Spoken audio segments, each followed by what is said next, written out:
Pessoal do YouTube, bom dia, um abraço, que Deus abençoe a todos mundo.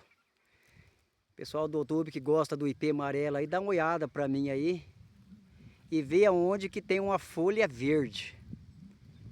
A pessoa que olhar aí e ver que tem uma folhinha nesse pé verde, é uma pessoa aí que pode jogar na loteria aí, que ele vai ganhar, se ele conseguir achar uma folhinha verde aqui, uma folhinha, tá bom? Pessoal do YouTube, dá uma olhada no ipê, como é que floresce tudo de uma vez só. Mas beleza, desculpa a brincadeira aí. Quando o ipê floresce, ele não fica uma folha. Todas as flores se abrem no mesmo dia, no mesmo momento. São 3 dias que ela fica desse jeito aqui e depois se abrocha. Pessoal do YouTube, Deus abençoe, desculpa da brincadeira aí, deixe seu like, deixe seu comentário. Um abraço, com Deus.